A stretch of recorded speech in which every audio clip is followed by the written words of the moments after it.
Yeah, it really has been quite an influence on my whole career. Um, I've often said that one of my goals is to make my cardiomyocytes like yeast. And by that, what I mean is basically to develop the tools that we could use in cardiomyocytes so they could be as malleable to study as yeast are. So Kevin was a pioneer in yeast genetics and gene regulation in eukaryotes with yeast as a primary model system. And even 30 years ago, we could do gene knockouts, overexpression, forward genetics, reverse genetics. All of that was possible in yeast.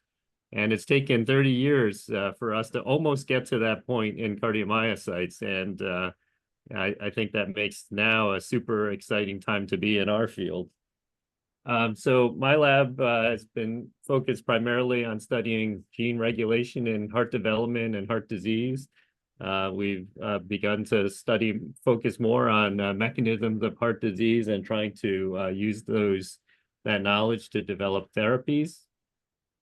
Today, my talk will be divided into two parts. One is about gene regulatory elements in heart development and disease. And the second is about some of our efforts to develop gene therapies for heart diseases. I think many of us grapple with a really basic question of how gene transcription is regulated, and that occurs in many different contexts during development, between different cell types, and in disease. And we conceive of the gene regulation as a fairly simple outline. You have a promoter driving expression of a gene, and then that promoter is regulated by distal regulatory elements called enhancers. These are bound by transcription factors, which respond to many different inputs to alter the activity of the promoter. And of course, this can get complicated pretty quickly because you can have many enhancers regulating alternative promoters, and this can lead to quite complicated gene regulation. So in mammalian cells, it's been quite complicated to analyze gene regulation, and even just if you focus on enhancers, studying enhancers, you have to identify the enhancers and then understand how those enhancers change activity during development, and then identify the mechanisms that regulate the enhancer activity.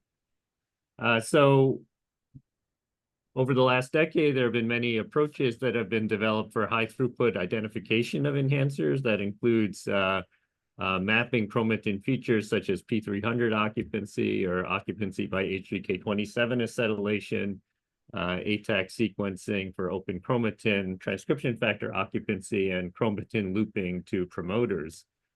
So with these methods, we can nominate candidate enhancers at a pretty high throughput. We've liked a method that we adapted for the heart in which we in vivo biotinylate transcription factors. So we make a knock-in allele in which the C-terminus has a biotinylation tag that's recognized by the enzyme BRA. The reason we like this is that it gives highly reproducible CHIPS sequencing signal, and it's also more sensitive than traditional antibody-mediated CHIP. So we developed 8 different knock-in lines, 7 different cardiac transcription factors, and the transcriptional coactivator P300. You'll notice I included in here TEAD1, which is now famous as the partner of YAP. But in our view, TEAD1 is a central player in sarcomere and cardiac gene expression. Sort of a separate life from its activity in regulating downstream of YAP. In many ways, like SRF. SRF has many roles in other cells, but in cardiac cells, it regulates many sarcomere genes. Now, measuring enhancer activity has traditionally been one of the major bottlenecks of this field.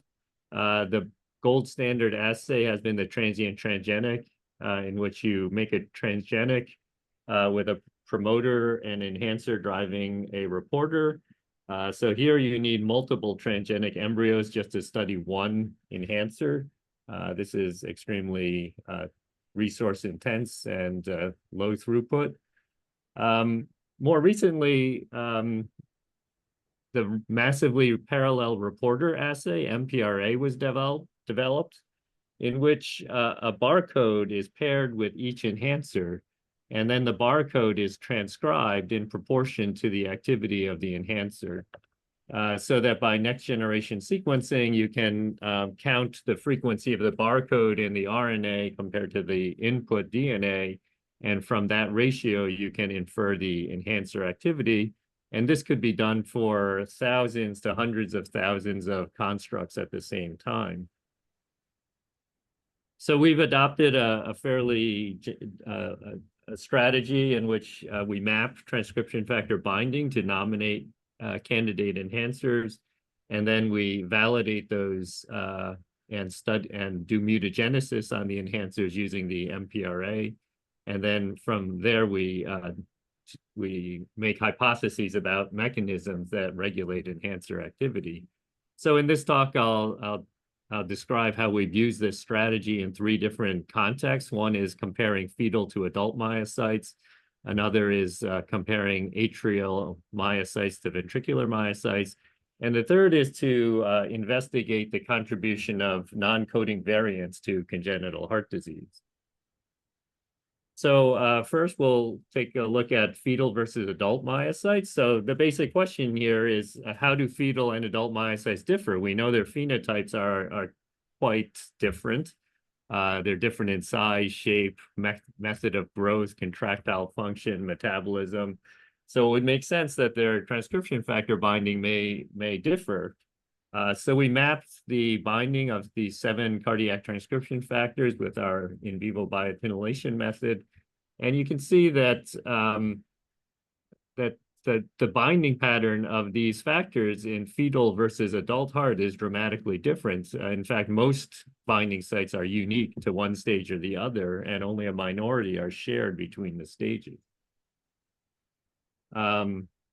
So when we put all of these binding maps together, you can see that collaborative binding, which was always hypothesized to be a mechanism for synergy and for cardiac selectivity, here we can actually visualize the collaborative binding, and you can see that across the genome, there are many sites that are occupied by many of these cardiac transcription factors. And we can infer mechanisms of collaborativity because most of these multi-TF binding sites actually do not have the binding motif of these factors, suggesting that much of the collaborative binding is through cooperative histone eviction. In addition, the orientation and spacing of these motifs does not adhere to any pattern, which again points to a more collaborative binding mechanism rather than a true what we learned in school about TF-TF DNA triad structurally defined interactions. We can see the effect of collaborative binding in terms of open chromatin. The open chromatin signal is proportional to the number of factors that binds to a region. And the number of factors that binds to a region also is related to the specificity of that region as a cardiac enhancer as assessed by H3K27 binding. The other thing you can tell from this figure is that the gray represents regions that are bound by TFs but not bound by H3K27. And surprisingly, many of these multi-TF binding regions, which you might think should be active enhancers, are not marked by H3K27 acetylation. That's particularly true in the fetal heart. We were interested in understanding whether these multi-TF regions actually are enhancers. So we did a MPRA assay. So here we designed a library of enhancers that included 3 different types. One type was bound by H3K27, but not transcription factors. Another type was bound by both, and then a third was only bound by TFs and not H3K27. So we packaged this library into an AAV and delivered it to mice and measured the activity. This is what the plot looks like. So on the y-axis, we have enhancer activity, and on the x-axis, the rank of enhancer activity. We have a bunch of negative controls in this assay, which lets us set a false discovery rate. And you can see the negative controls like stack up over here. So these are the positive signals over here. And what you might notice is that the H3K27 only regions are like the negative control regions, whereas the multi-TF regions are shifted to the left. And that's shown quantitatively here that there's no significant difference in the regions of enhancer activity of the regions that only had H3K27 compared to the negative controls. Whereas the ones with multi-TF binding with or without H3K27 had much higher enhancer activity. So, this study taught us many things about cardiac TF binding. It showed it was highly dynamic between developmental stages. There's collaborative binding that drives enhancer activity and cardiac specificity. Multi-TF binding is a good marker of active heart enhancers. And a subset of these multi-TF enhancers are actually not marked by the canonical enhancer marker H3K27 acetylation. So moving on to a comparison of atrial versus ventricular myocytes. So even though these are two closely related cell types, they actually differ quite a bit in their morphology, their size, their channel expression, and their metabolism. At the gene expression level, they differ by over almost 2,000 genes are differentially expressed. And yet, there's almost nothing known about what maintains this chamber selective gene expression pattern. So in terms of heart development, there have been studies that identified factors like NR2F2 that's helped to specify the atrial chamber. But in terms of what maintains atrial versus ventricular different identity in adulthood, there's very little known about that.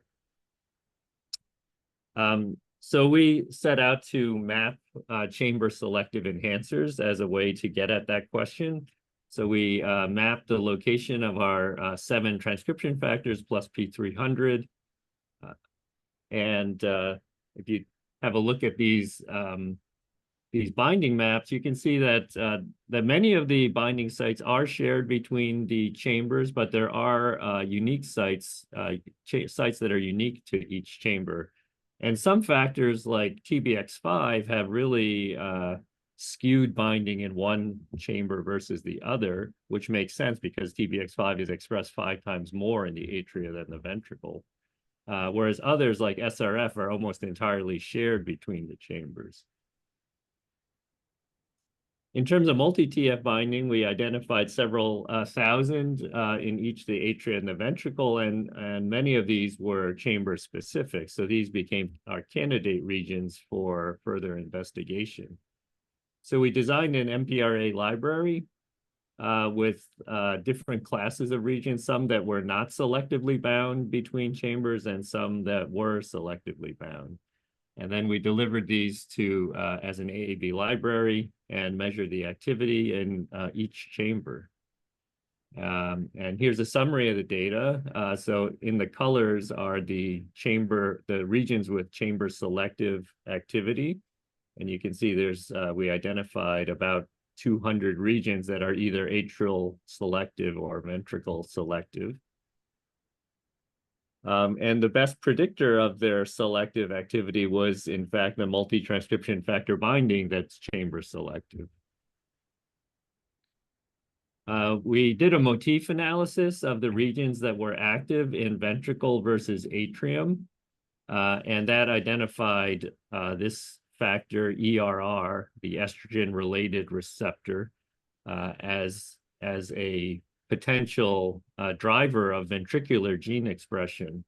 And on the other hand, when you compare atrium to ventricle, one of the most highly enriched motifs was the T-box motif, again, consistent with TBX5's important role in atrial gene expression. So we did a lot of work to validate these predictions, but I'll just summarize it in two figures.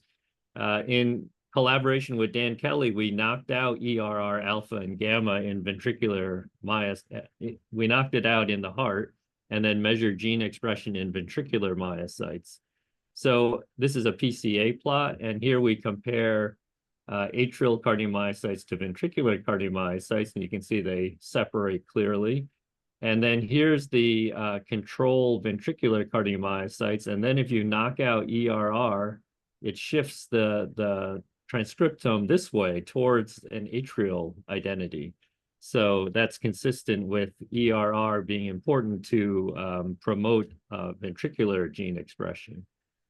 And on the other hand, we also knocked out TBX5 in the atrium. Actually, we use Anderwaren's NPPA-CRE to do this, AAV-delivered NPPA-CRE. And there's an entire paper in which we characterize these knockouts, but the short summary of that paper is that if you take control atrial myocytes and knock out TBX5, you shift the transcriptome towards a more ventricular identity. So we identified shared and distinct transcription factor and P300 occupancy between atrial and ventricular myocytes, and identified hundreds of chamber-selective enhancers. By analyzing those sequences, we identified ERR as promoting ventricular identity and TBX5 as promoting atrial myocyte identity. And yeah, interestingly, TBX5 knockout causes both loss of atrial myocyte identity and atrial fibrillation. And we think that there's a tie-in between those two, that some aspects of atrial fibrillation may be related to loss of their atrial cardiomyocyte identity. So finally, we turned to looking at non-coding variants in congenital heart disease. So this pie chart sets up this story. It summarizes the known causes of congenital heart disease. And there's been a lot of progress in this in the last decade due to genome sequencing efforts from the NIH and other funding agencies. So through all that work, about 50% of congenital heart disease can be attributed to a genetic cause or environmental cause, but about 50% has an unknown etiology. So our hypothesis was that this unknown fraction may contain non-coding variants that contribute to CHD. The best evidence to support this hypothesis came from this paper in 2020, in which there was whole genome sequencing of 750 CHD trios. So just to give you an idea of the scope of the problem, if you look at any person, they have about 70 de novo variants compared to their parents. So in total, this study identified over 50,000 non-coding de novo variants. So the challenge is, out of that sea of variants, how do you find the few that might be causing congenital heart disease? So in this study, they were prioritized by their location within predicted heart enhancers. And within those prioritized variants, there was found to be an increased burden among the CHD patients versus controls. So by this statistical argument, it suggested that there was a contribution of non-coding variants to CHD. There was very limited validation in this study. There were 31 candidates that were tested, and 5 candidates were found to alter enhancer activity. So we decided to take the next step and to do a more extensive analysis of these variants.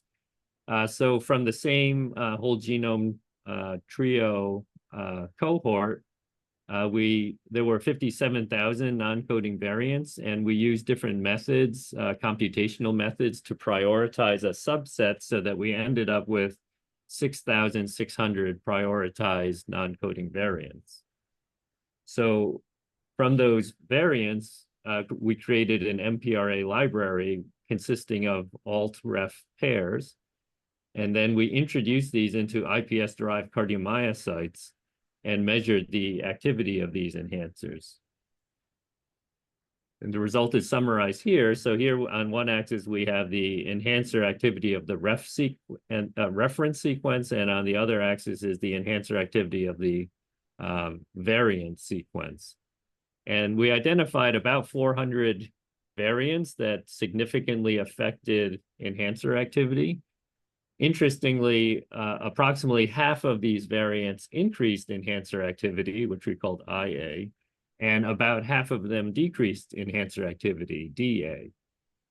And if you just use these violin plots to look at the activity of these different classes of regions, in the DA set, which is what I had always thought a variant would do, is you would start with an active enhancer, you introduce the variant, and the enhancer becomes inactive, comparable to the negative controls. On the other hand, the increased activity regions started with no detectable activity, comparable to the negative controls, and then you introduce the variant and they gain enhancer activity, suggesting that these variants are actually creating enhancers where there was not a previous enhancer. So, of course, MPRA is an artificial assay. It's done on episomes, or lentivirus is done integrated randomly into the genome. We wanted to more carefully test these variants. So we used a knock-in strategy in which we took some of the candidate variants and knocked them into iPS cells, then differentiated into cardiomyocytes and measured the expression of genes next to the variants. So this table summarizes like 2 years of work in which we created 10 knock-in iPS lines with multiple clones each and differentiated each one many times. And the summary of this experiment is that out of the 10, we identified 4 that significantly affected a neighboring gene, and these neighboring genes had been previously implicated in congenital heart disease. Here's one example. So this is a variant next to an epigenetic regulator, BCOR. And this variant disrupts a SMAD motif. And it's associated with reduced expression of BCOR in multiple different iPS lines. We wanted to look at this, the effect of these variants across the transcriptome to see if it would have a more broad effect on the cell states. So we took 5 of these variants. So 4 were predicted to have an effect on the neighboring gene compared to wild type. And we did cardiomyocyte differentiation and then single nucleus sequencing. This is a summary of all the data, and then here's a summary of the data separated by cell genotype. And you can see the wild type cells pile up over here, whereas the BCOR cells pile up on the other side of the UMAP plot, suggesting that BCOR significantly affects the cell state of these iPS cardiomyocytes. And the same could be said for the myocardin, clearly changes the cell state of the cardiomyocytes. These other 2 did have an effect, but it's more subtle. And that can be seen here in the statistical analysis of these different cell clusters, that there was an effect of each of the variants on the distribution of myocytes between cell clusters.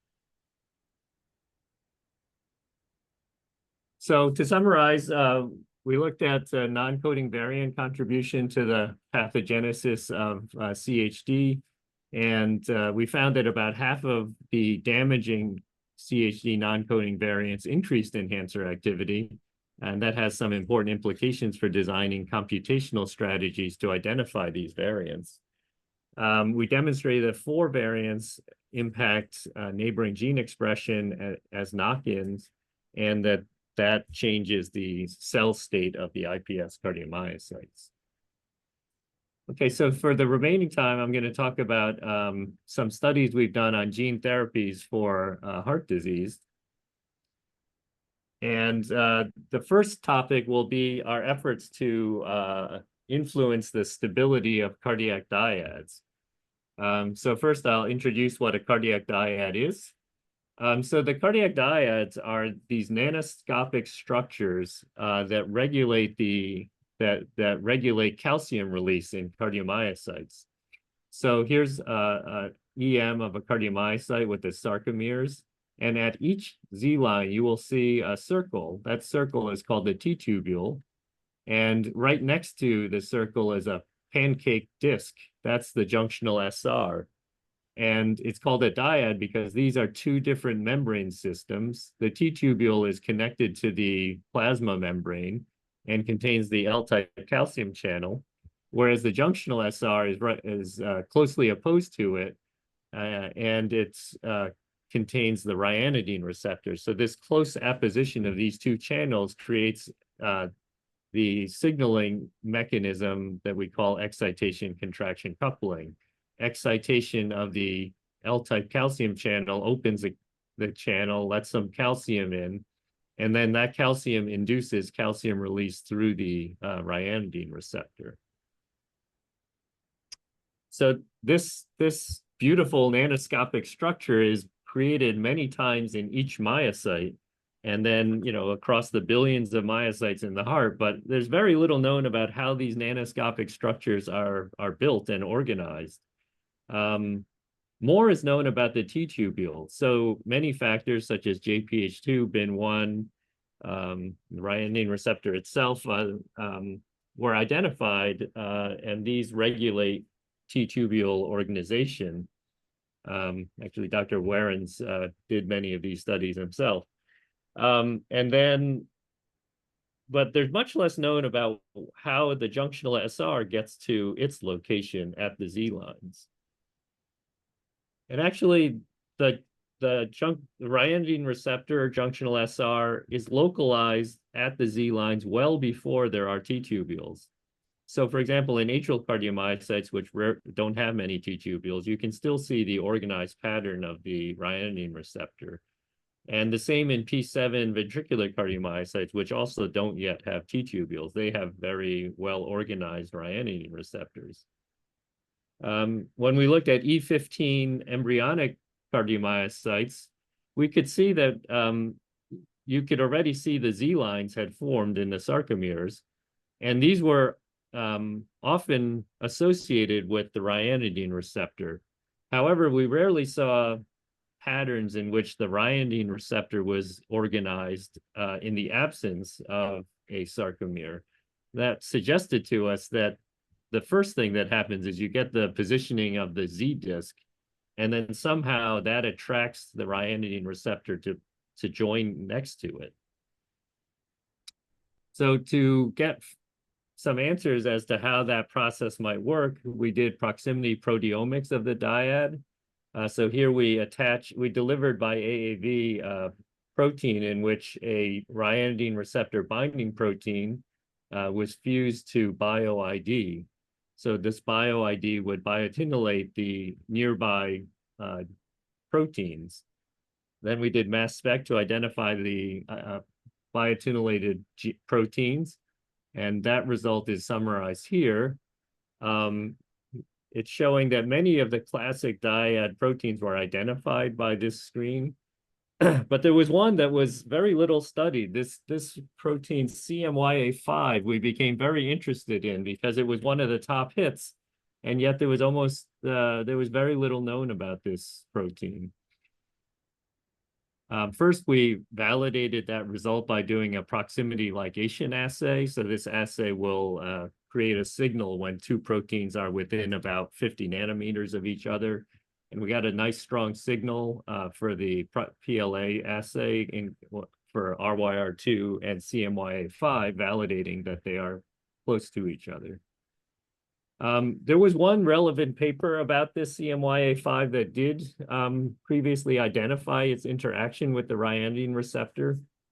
However, there was no functional characterization of this protein or the significance of its interaction with the ryanine receptor.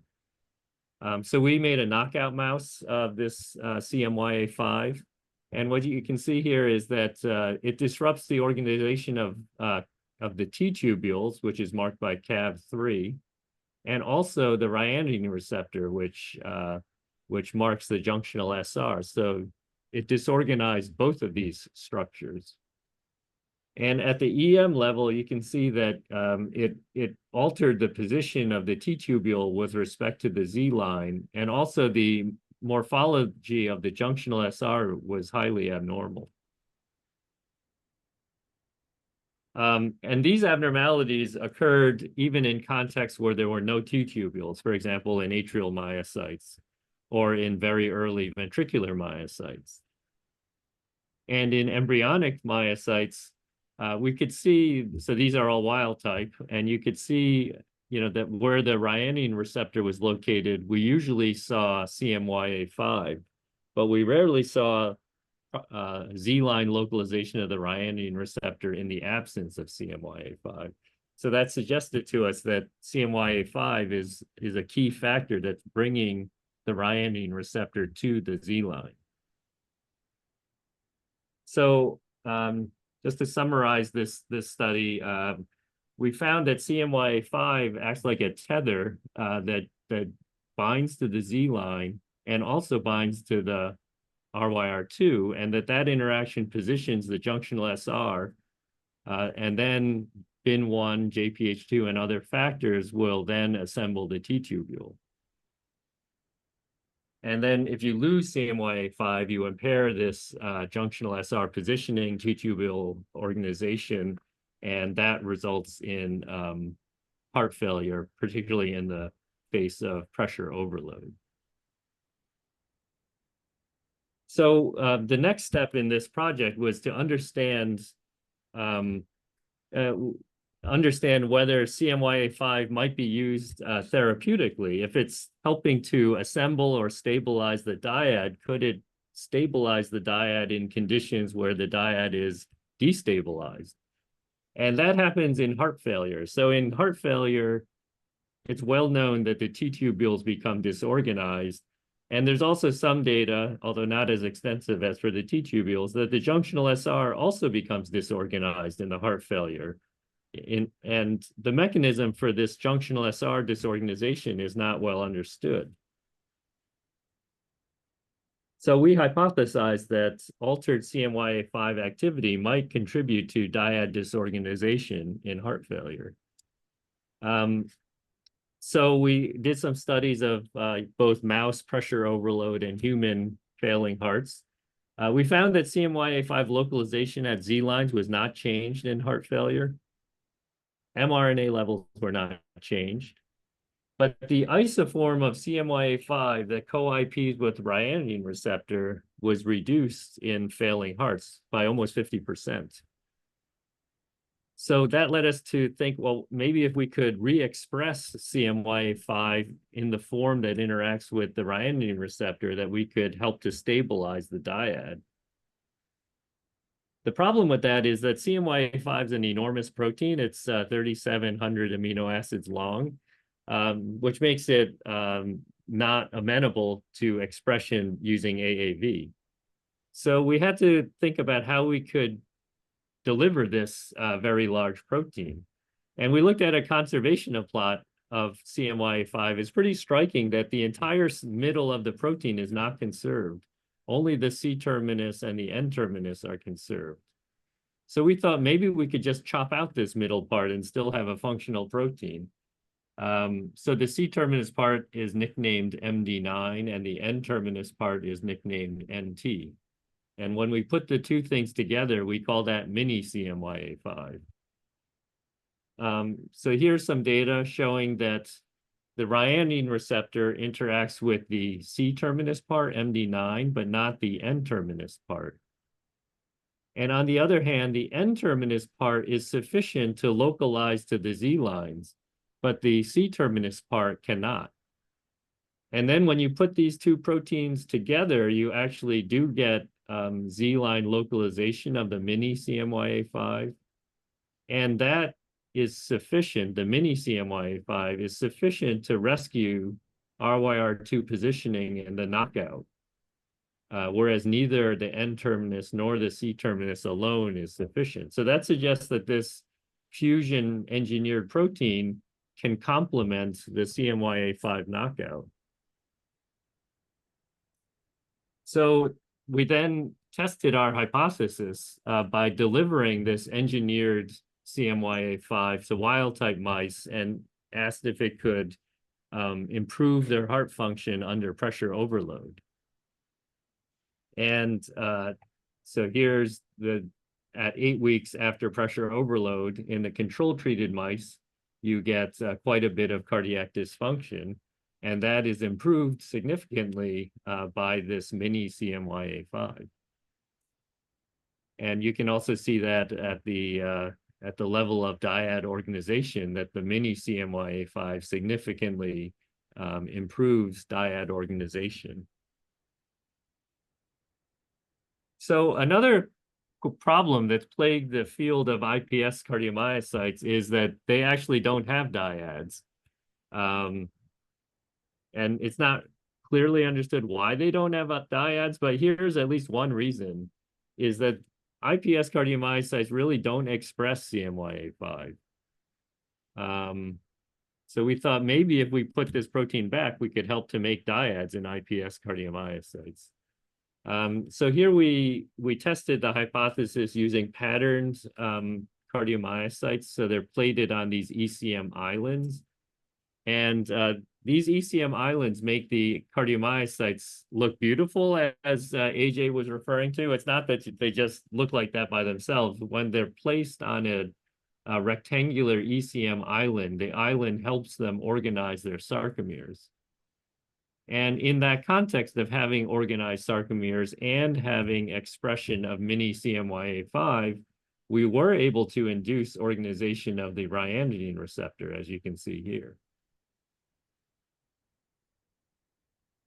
Unfortunately, we were not able to detect T-tubules still, so that suggests that this lack of CMYA5 is only one of the problems of these iPS cardiomyocytes, and there are others. We also showed that adding the CMYA5 to iPS cardiomyocyte produced engineered heart tissue, that it would enhance the contractility of the engineered heart tissue. So in summary, we engineered this mini CMYA5 protein so that it could be delivered by AAV. And this virally delivered protein stabilized dyads and protected heart function during pressure overload. So we're thinking that this may have some applications for treatment of cardiac dysfunction. And it may also have applications for helping to organize the ryanodine and potential dyad in iPS-derived cardiomyocytes. Okay, in the last few minutes, I wanted to talk about a new study that we're doing. We're doing it, it should be in press now at Circulation, in which we developed antisense oligotherapy for a disease known as calmodulinopathy. So calmodulinopathies are missense mutations caused by missense mutations in genes encoding calmodulin. These were only recently described, so in 2013. They're ultra rare. There's an international registry that at present might contain about 100 patients. So as you know, calmodulin is the calcium binding protein that mediates many calcium-dependent events. And calmodulin is unique in that there are 3 separate genes that encode the identical protein. And this is what made us interested in this disease, this genetic redundancy of isoforms. So a heterozygous missense variant in any one of these 3 genes, so one of the 6 alleles, can cause severe arrhythmias. And these arrhythmias are poorly managed by our current therapies. So here's the 3 genes, and these highlight the variants that are known to cause calmodulinopathy. There's 2 different colors because calmodulinopathy comes in 2 flavors. One flavor is like long QT syndrome with a prolonged action potential. And the other flavor is more like CP. So the long QT to impaired calcium calmodulin closure of the L-type calcium channel, whereas the CPVT-like variant is due to impaired calcium calmodulin closure of the ryanodine receptor. I see I only have a few minutes, so I'm going to just give you the highlights of this. So this was that was referred to children's that had a very long QT interval and found to have a pathogenic variant in CALM1. Luckily, he had a primary prevention ICD placed because he then had several episodes of ventricular fibrillation that were cardioverted by his ICD. So our therapeutic hypothesis, and the reason we got interested in this disease, is that we thought that using an oligo, we could just wipe out the diseased gene. So in this case, CALM1, both the wild type and the mutant alleles, and that would be well tolerated because of the other two alleles, and yet it would prevent the disease. So we developed iPS cell models of this disease. So we have both an engineered, that's E, and patient-derived, that's the P. We also made a knockout line because the knockout is simulating the perfect antisense. So first we characterize the effect of these different variants on calmodulin gene expression. You can see that the null allele reduced CALM1 expression, but the other variants did not reduce the RNA level. And this is an important result that at the protein level, the CALM1 knockout did not affect calmodulin protein, supporting our hypothesis that CALM2 and 3 would provide the genetic redundancy for our strategy. Here's a look at the action potential duration in this mutant. This causes the long QT syndrome. So we expected that it would prolong the action potential, which it did. So next, we wanted to deplete CALM1 in the mutant cells. And our goal there was to use antisense. And for this work, we collaborated with Ionis, and they helped us design an antisense that would selectively degrade CALM1. And here's a summary of the antisense dose response. We tested several different antisense. We ended up focusing on ASO4, which at 5 micromolar depleted the CALM1 level by 50% without affecting CALM2 or CALM3. And again, it had no effect on the protein level. RNA sequencing showed that this ASO4 was really clean. It really had almost no detectable off-target effects, whereas you could see ASO3 was somewhat dirty. Here we treated the iPS cardiomyocytes with the antisense, and you could see that it normalized the action potential duration. So here's the abnormal mutant cell that's not treated, and then here's the mutant cell that was treated with ASO4. And that was true of these 3 different measures of action potential prolongation that we made.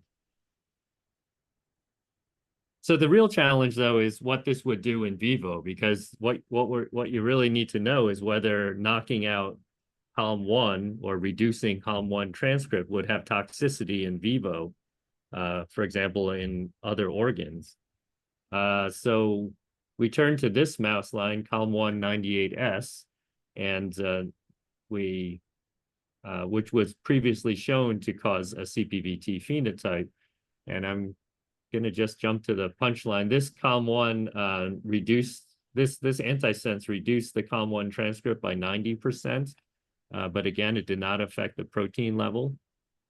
And if we look at therapy, you could see that the antisense basically prevented CPVT-induced arrhythmias in these mice. This is a summary of all the data, and you could see that in the treated mice, there's only one mouse that had just a little bit of VT after treatment, whereas the rest had no inducible VT.